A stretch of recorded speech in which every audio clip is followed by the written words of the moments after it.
Space, a brand new chart for the head and for the heart. It's your journey, your tools. So, society's obsession with willpower is, honestly, just a biological lie. Yeah, completely. I mean, it is a systemic myth that really sets us up for failure from the literal moment we wake up. Right. And if you are listening to this right now and you've, ever struggled to break a bad habit, or maybe you've tried and just completely failed to start a new one. Which is all of us, by the way. Oh, totally. All of us. Yeah. I need you to hear this loud and clear. Okay. Yeah. It has absolutely nothing to do with your moral fortitude. It has nothing to do with your discipline. Exactly. So welcome to the deep dive. Today, we are looking at a huge wealth of clinical and neurological research surrounding something called the recovery protocol. It's such a fascinating protocol. It really is. And our mission for this deep dive is to basically teach you how to completely dismantle the invisible environmental traps around you, like how to redesign your physical spaces to make positive habits feel, effortless. Yeah, and the reality we want to ground this in is just incredibly uplifting because your brain is not broken. Right. It's actually an exquisite, highly efficient survival machine. I mean, it doesn't need more discipline. It really just needs a slight environmental tweak. I just love that approach so much. Yeah. We are taking a radically honest look at the hardware inside your head today. So to understand why we must just completely abandon this whole idea of willpower, we kind of have to look at how the brain actually funds our daily decisions, right? Yeah, we have to start with the CEO of the brain. Right, the prefrontal cortex. Exactly, or the PFC. This is the neurological seat of your executive function. It governs, goal setting, complex decision-making, planning, logic. So when you make a New Year's resolution or you decide, I'm going to stop eating junk food, Yeah. your PFC is the one orchestrating that. Right. It's pushing that new, really ambitious behavior. It's that part of the brain that says, we are going to be better tomorrow. Yes. And it genuinely means it. But the glaring biological hurdle here is that the PFC is a high-energy, very limited capacity system. Meaning it needs a lot of fuel? Massive metabolic resources just to function. And because of that, it's extraordinarily sensitive to cognitive load, to emotional stress, decision fatigue, and even minor drops in your blood glucose. Which, if you're a human being living in the modern world, you're juggling emails and commutes and relationships. Oh, yeah. You are dealing with all of those things before lunch. Exactly. And when you try to sustain a new, highly effortful routine on top of those unrelenting demands, your PFC just rapidly depletes its reserves. Yeah. And the clinical data here reveals this fascinating biological phenomenon that researchers call local sleep. Oh, local sleep. I was reading through the research on this, and it completely changed how I view my own afternoon crashes. It's wild, isn't it? It really is. Can you paint a picture for the listener of what local sleep actually looks like in the brain? Sure. So when you experience acute mental exhaustion, neuroscientists have actually observed via fMRI scans that these microscopic clusters of neurons in your frontal cortex, they start producing sleep-like electrical activity. Oh, wow. Yeah, your brain cells literally start taking a nap. They shut down their engagement even while you're physically awake, standing up, and, having a normal conversation. That is just, it makes me think of a smartphone battery hitting 1%. Oh, that's a perfect analogy. Right, because it automatically jumps into low power mode. It forcibly shuts down all the background apps and dims the screen just to keep the basic device alive for an extra hour. Exactly. And in this case, those background apps that are shutting down, that's our goal setting, our logic, and our discipline. It's literally powering down. It is. And that low power mode is highly visible on brain scans. You can physically watch cognitive fatigue weaken the prefrontal cortex. Yeah. The brain basically evaluates the situation and realizes that keeping this high-level thinking online is just metabolically too expensive. Right. So it defaults to low-energy options just to keep you going. And the tragedy of that is we falsely interpret that biological shutdown as giving up. Yes, we absolutely do. We beat ourselves up and say, oh, I have no discipline, I'm weak. But it's really just our battery hitting 1% and the brain prioritizing survival. Taking the path of least resistance is a hardwired survival imperative. It's not a moral failing. But wait, let me ask you this. If my brain's CEO essentially goes to sleep to save battery, why don't I just fall over? What is actually keeping me walking and talking and getting through the rest of the day? Well, A totally different ancient part of the brain takes the steering wheel. Okay. When the conscious PFC goes offline, it basically hands control over to the basal ganglia. It's a Yeah. cluster of structures deep in the center of your brain. Right. And evolution designed the basal ganglia for one specific purpose, right? Extreme efficiency. Exactly. Through this cognitive process called chunking. Chunking. Yeah. The basal ganglia recognizes repeated behavioral patterns and packages them into automated routines.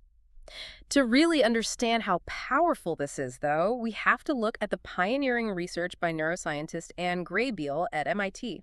She ran these incredible experiments with rats navigating a T-shaped maze to find chocolate. The task bracketing research. I read that, and this completely blew my mind. It is brilliant. So Graybiel implanted microsensors in the rats' brains. And when the rats were first learning the maze, you could hear the sensors buzzing wildly. Because they're figuring it out. Right. The neurons in their striatum were firing continuously as they sniffed around, scratched the walls, and, slowly figured out where the chocolate was. Takes a lot of brain power. A massive amount of cognitive effort. But as they ran the maze over and over, and the route became a habit, the neural activity underwent this radical shift. This is the crazy part. The neurons only fired at the very beginning of the maze, like when the gate clicked open, and at the very end when they found the reward. Meaning the entire middle of the task, all the actual navigating, went completely silent. It was entirely automated. The brain was saving energy, and not only does it go quiet, but a distinct circuit of inhibitory neurons becomes highly active. Wait, inhibitory neurons? Yeah, your brain physically blocks you from accidentally initiating a competing routine until the current habit is finished. It literally carves a high-speed, low-friction neural highway. That's wild. And habit researcher Wendy Wood actually points out that because of this neural highway, an estimated 43% of our daily human behavior is performed automatically. 43%. Almost half our day. Well, hold on. Let me step in here, because this is where the research gets, honestly, incredibly frustrating. Okay, yeah. If almost half my day is automated, and my brain is actively building walls to stop me from changing course once a routine starts, I'm basically a passenger in my own body. It can definitely feel that way. Right. Like, how am I supposed to stop a bad habit if my own brain is locking me out of the steering wheel? Especially when I'm stressed.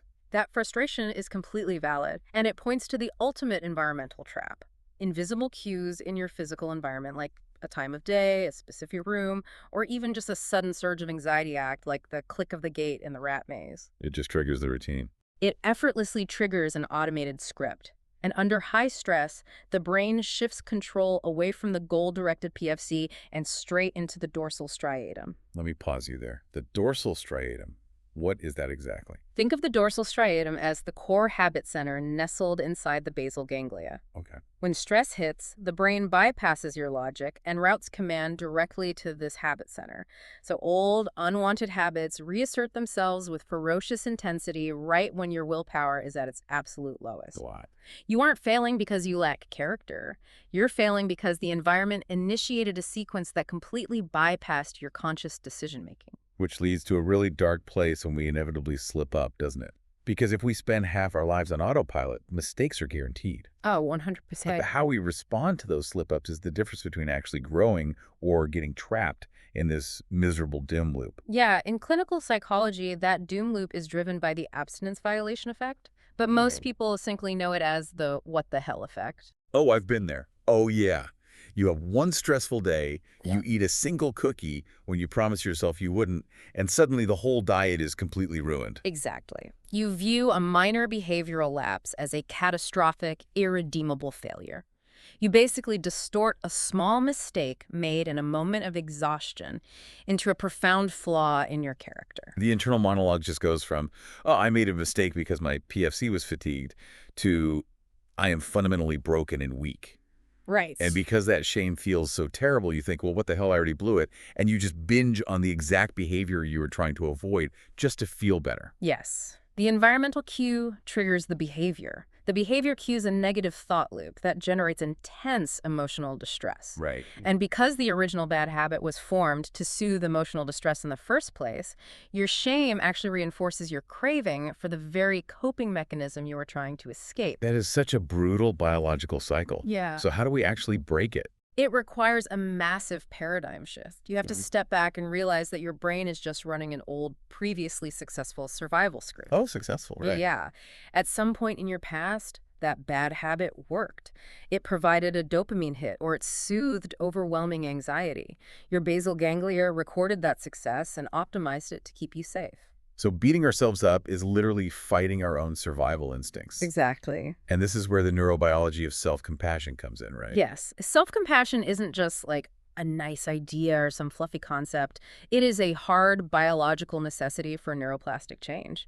Researchers demonstrate this using something called the Trier social stress test. Oh, walk us through that test. Okay, so it basically simulates the universal nightmare scenario. Some fun. Right. They ask participants to deliver an impromptu speech in front of a panel of unsmiling, totally unresponsive judges, followed by a surprise mental math test. Oh my God. It is designed to maximize social stress. And when people engage in harsh self-criticism during this test, their brain's amygdala, which is the ancient threat detection center, interprets that negative internal dialogue as a literal physical threat to survival. So the body just gets flooded with cortisol and adrenaline, the classic fight or flight response. Exactly. And elevated cortisol directly impairs the prefrontal cortex. It strips you of the exact executive function you need to calm down and make a better choice, Wow. while simultaneously strengthening the basal ganglia's old habit pathways.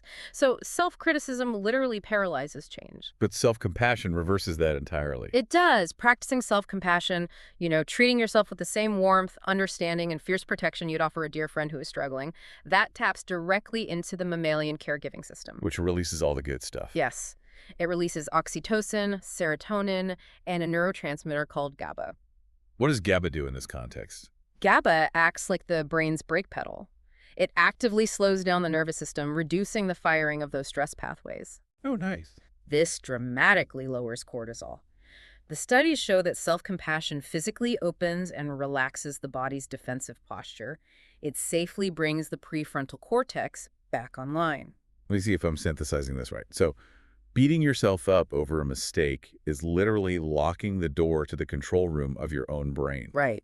While self-compassion is the physiological key to getting back inside. That is a beautiful visual. And the beauty of that is that once you are back in the control room, you can view your past failures objectively. They aren't evidence of inability. They are high-value data points. And neuroscience actually backs this up with Hebb's rule.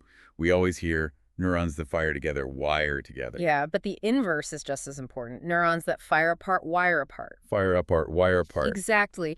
Every time you paused in the past, even for a fraction of a second before engaging in a bad habit, you were actively introducing micro-frictions into those old neural pathways. Yeah. Your past quote-unquote failures were actually the heavy lifting that weakened the old circuits. Okay, so self-compassion has safely rebooted our PSC. The control room door is wide open. Now we can finally look objectively at how to hack the system driving our behavior, which is the habit loop. Yes. Every habit, without exception, relies on a deeply embedded four-step neurological loop. Okay, break it down. 1, the cue. This is the environmental signal that bypasses conscious thought. Okay. 2, the craving, the motivational force or anticipated dopamine release. Right. 3, the response. That's the automated routine executed by the basal ganglia. And 4, the reward, the positive reinforcement that basically welds the connection between the cue and response. Got it. And the trap that most of us fall into is trying to use our limited willpower at the response stage. Like we wait until the craving is at its absolute peak, the brain is screaming for dopamine, and then we try to just muscle through it. Which, as we've established, is a biologically losing strategy. Right. The recovery protocol focuses entirely on step 1, the cue. Because if you alter or remove the cue, the basal ganglia never activates, the craving never arises, and your prefrontal cortex never has to exhaust itself in a battle of willpower. This requires a crucial vocabulary shift, though. The protocol emphasizes moving away from the word trigger and adopting the word cue. Because the word trigger is heavily loaded, it implies a deterministic, completely uncontrollable reaction. Sounds like a gun going off. Exactly. Once the trigger is pulled, you can't stop the bullet. It strips you of your agency and dictates an inevitable relapse. I hear that, but let me push back a bit here, because changing a word feels, I don't know, almost too simplistic. Sure. Like when I'm exhausted at 11 p.m. and I'm craving a midnight snack, Telling myself, oh, it's just a neutral cue, Mm-hmm. doesn't magically make the cookie sitting on the counter look any less delicious. No, it doesn't. Does semantics really override biology? Well, it doesn't change the visual appeal of the cookie, no. But the recovery protocol insists on the word cue because it inserts what psychologists call a wedge of free will between the stimulus and the response. A wedge of free will. Yes. A cue is just a neutral piece of information. It is a suggestion from your environment that a specific routine has historically provided a reward. Interesting. By identifying it as a cue, you retain executive control. You acknowledge that while the environment is strongly suggesting an action based on past conditioning, your prefrontal cortex still holds the ultimate power of veto. Oh, I see. It shifts your identity from being a helpless victim of the environment to an objective observer of it. Precisely. So recognizing those cues is step one. But the ultimate goal of this deep dive is to physically restructure the room so you never have to rely on that veto power in the first place. We're talking about environmental design. Manipulating your physical environment is vastly more effective than attempting to manipulate your internal motivation. Wendy Wood's research confirms that people who appear to have high self-control don't actually possess superhuman discipline. They unconsciously or consciously structure their environments so the path of least resistance naturally aligns with their goals. It all comes down to friction. If you want to build a positive habit, you aggressively remove friction. Exactly. Say your goal is to drink more water. Sticking a Post-it note on your monitor is totally useless because reading it and deciding to get up requires cognitive processing. Too much effort for the PFC. Right. Instead, you put a pre-filled, visually prominent gallon of water directly on your desk right next to your hand. Zero friction. Yes. But to break a negative habit, you have to add physical friction. Right. If late-night scrolling is draining your sleep, don't rely on willpower at midnight when your PFC is practically comatose. Nope. The systemic intervention is to plug your phone charger in the kitchen or the bathroom. You introduce a physical barrier like having to get out of a warm bed and walk down the hall that disrupts the automaticity of reaching for the device. You outsource your self-control to the architecture of the house. That's exactly it. It's kind of like setting up the bumpers at a bowling alley for your brain. You arrange the physical world so that even if your willpower throws a gutter ball, the environment bounces you right back toward the pins. What a fantastic visual. I love that. And to actively install these bumpers, we look to the work of NYU psychologist Peter Gollwitzer and his concept of if-then planning or implementation intentions. Now, this is a lot more complex than just making a standard to-do list, right? Oh, definitely. It's a profound neurological hack. Yeah. You pre-commit to a specific plan. If situation X occurs, then I will perform behavior Y. Give us an example. Imagine you have a deeply stressful day at work. Your basal ganglia's automated routine is to drive through a fast food window on the way home to self-soothe. We've all been there. Relying on willpower while you're driving stress just won't work. Instead, you formulate an if-then plan in the morning. If I feel overwhelmed when leaving the office, then I will take the scenic route home that bypasses the fast food street entirely. Wow, okay. By rehearsing this, you physically fuse the cue and the new response in your neural pathways.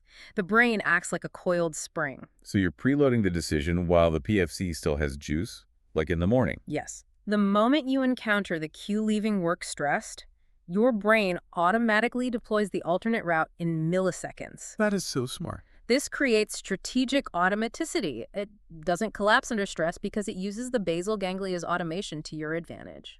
I also want to touch on stimulus control therapy, which was developed by Richard Boutsen back in the 1970s, because it tackles the spatial aspect of our environments.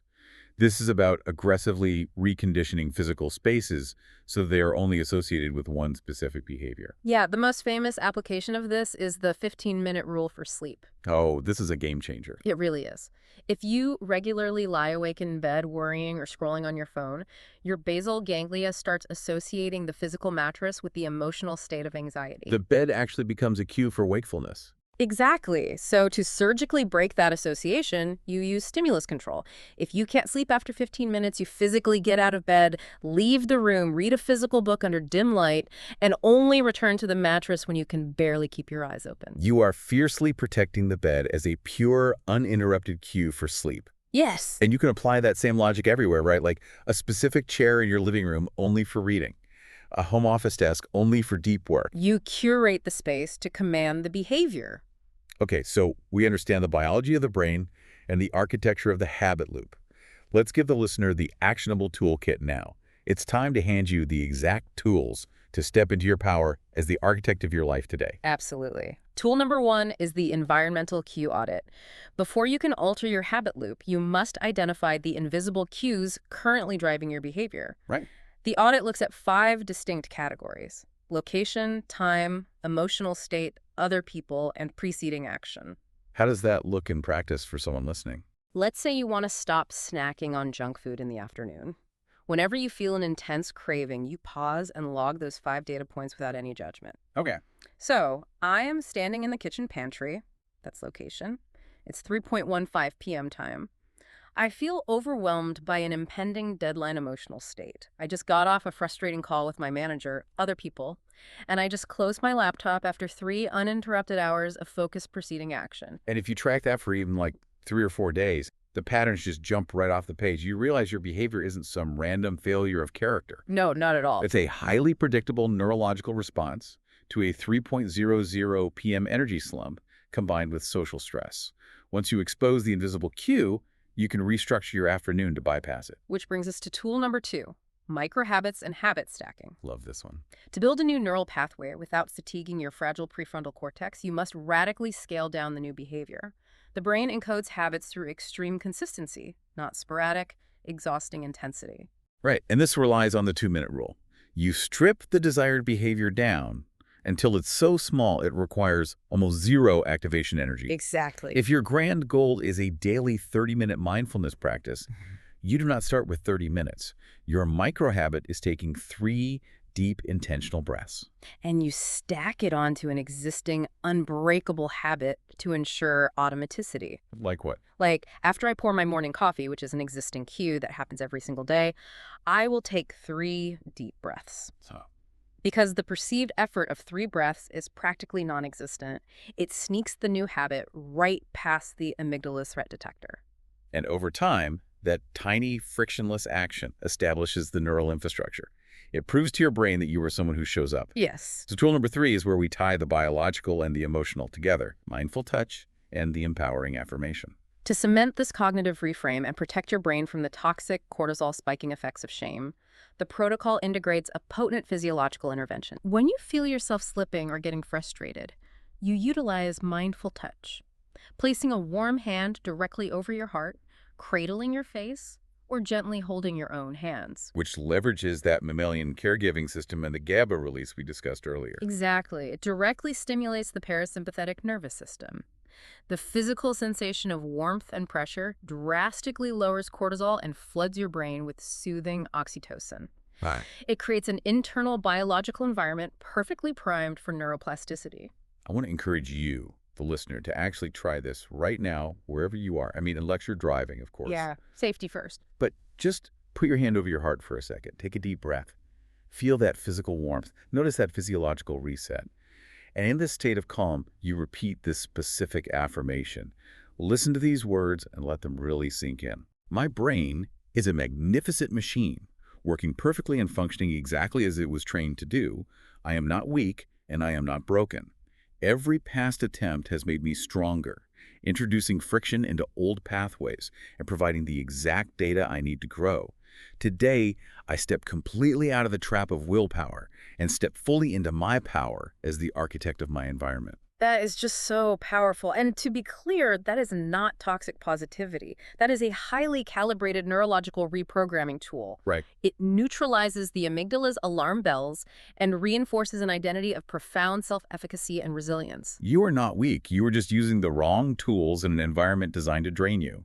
By understanding how your basal ganglia works, by practicing fierce self-compassion, and by intentionally designing your physical spaces, you become truly unstoppable. You really do. And as we wrap up this deep dive, I want to leave you with a final thought to ponder today. Let's hear it. Take a look around the room you are in right now. What is one object in your physical space that is silently cueing a habit you don't even realize you have? And more importantly, where will you move it tomorrow? What a great question to leave off on. Thank you so much for joining us on this deep dive. Remember, that exquisite machine inside your head is ready for a new operating system, and you are the architect now. We'll catch you next time. Your journey, your tools. It's the strength to build anew. It's the light to guide you through. It's the choice to find your way. Starting here, starting today. That brings us to the end of today's session on triggers versus cues. If you take away just one thing from this episode, let it be this: your struggles are not a reflection of your character. If you find yourself caught in an old behavior loop, it is not a lack of discipline. It is simply your basal ganglia reacting to an environment that has not been updated yet. You have the immense power and the strength to change this narrative. By taking control of your physical space and removing the environmental trap, you are actively protecting your prefrontal cortex. You are not failing. You are gathering the exact data you need to build a better system. Change the cue. Change the loop. Are you ready to transform your mindset and build systems that support your best self? The Your Journey. Your Tools app contains the exact blueprints, positive reinforcement, and diagnostic tools you need to thrive. Head over and download the app at www.yourjourneyyourtools.com to start redesigning your environment today. Be kind to yourself. You are doing better than you think, and I'll catch you on your journey.